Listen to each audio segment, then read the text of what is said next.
hidup bersama, menjalani hari demi hari dalam ruang dan waktu yang sama. Namun, kebersamaan yang panjang itu ternyata tidak pernah menjadi jaminan bahwa seseorang bisa benar-benar saling mengenal sepenuhnya. Begitulah kisah persahabatan Pradipta dengan teman sebayanya, Bara. Persahabatan yang tampak hangat di permukaan, tetapi menyimpan lapisan gelap di baliknya. Pradipta bahkan nyaris menjadi korban tumbal dari orang yang paling ia percaya. Bagaimana semua itu terjadi dan apa alasan di balik peristiwa yang dialami Pradipta? Inilah kisah tentang warisan ilmu tumbal. Perhatian, apabila di dalam cerita terdapat kesamaan dalam penyebutan nama, tempat, atau karakter, hal tersebut semata-mata merupakan ketidaksengajaan. Cerita ini bertujuan untuk menghibur dan semoga memberi dampak manfaat untuk kalian yang menonton. Selamat menonton! Meski berjalan berdampingan sejak kecil, latar belakang keluarga keduanya sangatlah berbeda.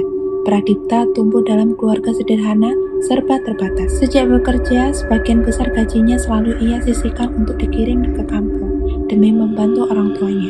Sementara Bara berasal dari keluarga yang sangat tersohor. Kekayaan mereka disegani di kampung.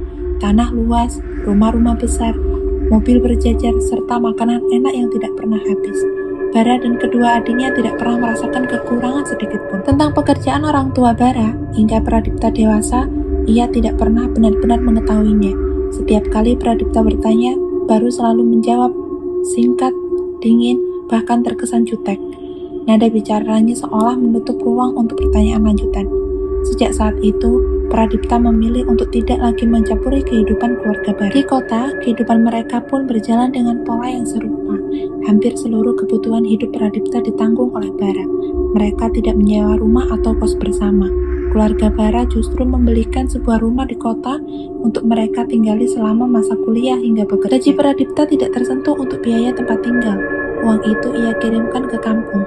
Untuk mengurangi rasa sungkan, Pradipta hanya diperbolehkan membantu sesekali membayar uang makan. Selebihnya, Bara menanggung semuanya. Rasa segan dan bersalah Pradipta semakin besar ketika ia mendengar kabar bahwa ayah Bara mulai sakit-sakitan. Suatu ketika, Pradipta ikut menjenguk ayah Bara di kampung.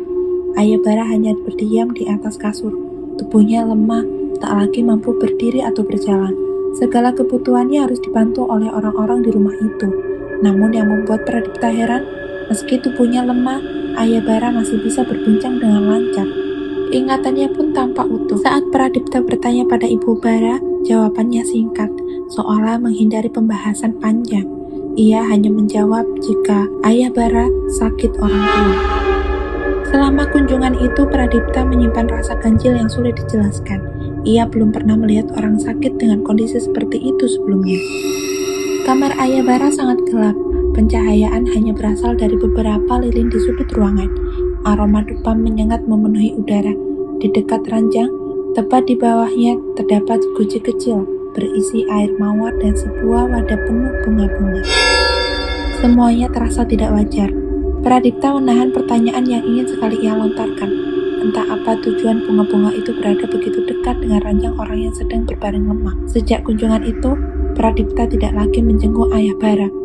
Hanya Bara yang rutin pulang dari kota. Sejak saat itu pula, Pradipta mulai menyadari perubahan pola hidup Bara. Bara menjadi sering meninggalkan Pradipta sendirian di rumah kota untuk pulang kampung menjenguk ayahnya. Pradipta memaklumi, namun ada satu hal yang perlahan mengusik pikirannya. Bara selalu pulang 2 hari sebelum Jumat Kliwon. Awalnya Pradipta tidak menganggap Jumat Kliwon sebagai sesuatu yang istimewa. Baginya itu hanyalah hari biasa. Namun, karena alasan keamanan rumah, Pradipta mulai mencatat pola kepulangan Bara agar rumah tidak pernah kosong terlalu lama. Semakin lama, pola itu menjadi jelas, terlalu jelas untuk disebut kebetulan.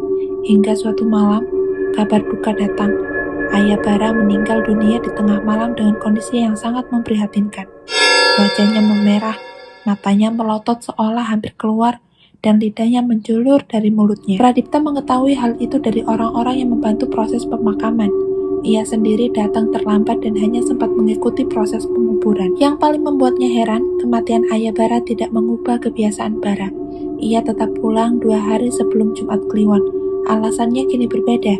Bara mengatakan ia perlu memastikan ibunya baik-baik saja di rumah kampung. Pradipta tidak mempermasalahkan hal itu, namun konsekuensinya Banyak hal kini harus ia jalani sendirian, menjalin hubungan sosial dengan tetangga, menghadiri undangan, hingga melayat jika ada tetangga yang meninggal. Anehnya, hampir setiap kali ada kabar kematian di lingkungan sekitar, waktunya selalu berdekatan dengan saat pulang Bara ke kampung.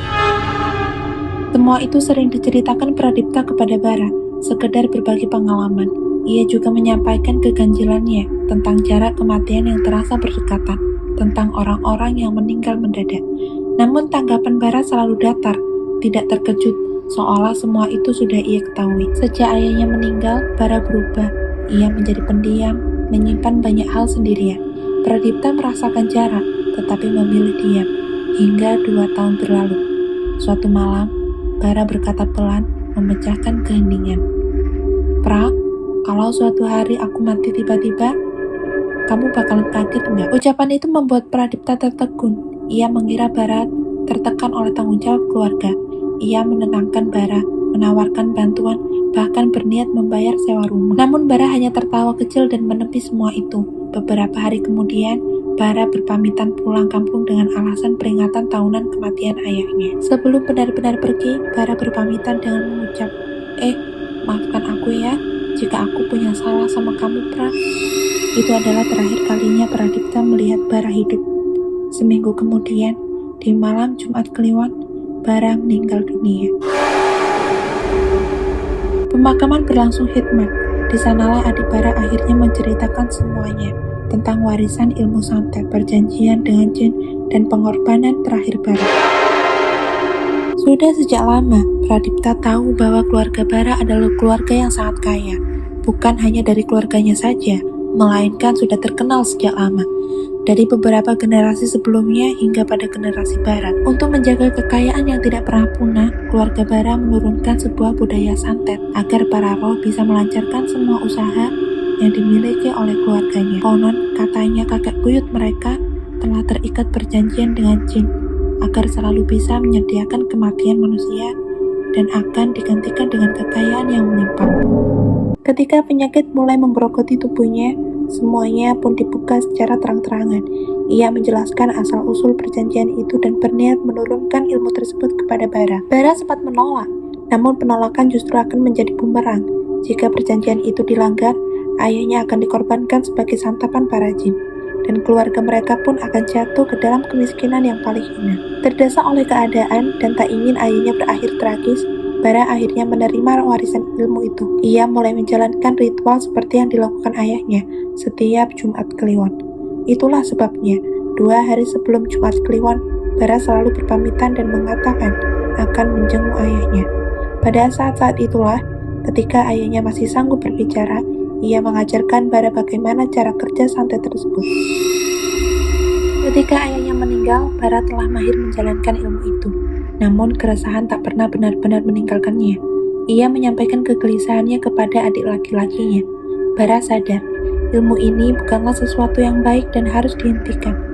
Ia tidak ingin adiknya meneruskan warisan kelam itu hanya demi mempertahankan kekayaan. Bara pun mengambil keputusan paling kejam bagi dirinya sendiri. Ia mengorbankan tubuhnya agar menjadi santapan para jin demi memutus perjanjian itu selamanya. Ia berpesan kepada adik laki-lakinya agar siap bekerja keras dan menjalani hidup dengan cara yang benar setelah ia tiada. Tak ada perayaan tahunan atas kematian ayahnya. Semua itu hanyalah alasan yang Bara buat agar Pradipta tidak curiga. Selama seminggu berada di kampung, Bara hanya menyiapkan segalanya sebelum ia benar-benar pergi. Ia meminta maaf kepada ibunya karena harus menyerahkan dirinya demi keselamatan keluarga dan keturunan mereka. Bara menenangkan ibunya, mengatakan bahwa tidak ada yang perlu dikhawatirkan. Adiknya akan membantu menopang kehidupan mereka. Bara tahu adiknya memiliki kemampuan untuk bertahan dan mencari nafkah. Malam sebelum kematiannya, ritual penyerahan diri itu dilakukan. Bara melakukannya sendiri di kamar ayahnya, ruangan yang selalu gelap dan dipenuhi bau kemenyan. Ia berpesan kepada ibu dan kedua adiknya, jika terdengar teriakan atau suara apapun dari dalam kamar, pintu itu tidak boleh dibuka. Mereka hanya boleh masuk setelah semuanya benar-benar hening. Di luar kamar, ibu dan adik-adiknya hanya bisa menangis. Jeritan Bara terdengar jelas, tanpa ada satupun yang mampu menolong. 15 menit, suara itu menghilang. adik Bara memberanikan diri membuka pintu kamar. Jeritannya pecah seketika. Bara ditemukan tersungkur di bawah ranjang, mulutnya penuh darah, lidahnya menjulur keluar, hampir sama seperti kematian ayahnya. Setibanya di rumah, untuk pertama kalinya sejak kematian Bara, Pradipta membuka pintu dengan perasaan asing. Matanya menyapu seluruh ruangan. Ia tak pernah menyangka bahwa kematian itu sudah direncanakan sejak lama. Langkahnya berhenti di kamar Bara. Untuk pertama kalinya ia masuk tanpa menunggu izin. Menatap setiap sudut kamar hingga pandangannya tertuju pada sebuah buku di atas meja, lengkap dengan sebuah pulpen di sampingnya. Ia terdorong untuk membukanya, barangkali Bara meninggalkan kegelisahannya di sana. Halaman demi halaman dibuka, bagian awal hingga pertengahan buku masih kosong. Hingga akhirnya, 2 halaman sebelum akhir dari buku itu, Pradipta menemukan sesuatu. Ada sebuah tulisan deretan nama, jumlahnya puluhan. Beberapa diberi tanda centang, nama-nama orang yang telah meninggal. Tetangga sekitar, teman kuliah Bara, rekan kerja yang pernah diceritakan kepadanya, dan masih banyak nama lain yang belum tercentang. Yang paling mengejutkan, di antara daftar itu terdapat namanya sendiri. Namanya sempat menjadi target berikutnya, namun dicoret dengan tanda silang, seolah Bara mengurungkan niatnya. Di bagian paling akhir tertulis satu nama, Bara. Di sampingnya terdapat keterangan dalam tanda kurung, 2 tahun setelah kematian ayah. Ia dengan sadar memasukkan namanya sendiri ke dalam daftar korban santet. Kehidupan Pradipta pun berubah setelah kepergian Bara. Ia dengan sukarela memberikan sebagian uangnya kepada keluarga Bara sebagai bentuk uang sewa. Kali ini ibunya tidak menolak, dan Pradipta tahu mereka sangat membutuhkannya. Ia pun memutuskan untuk tetap tinggal. Pradipta telah berjanji, ia akan menjaga dan merawat rumah Bara.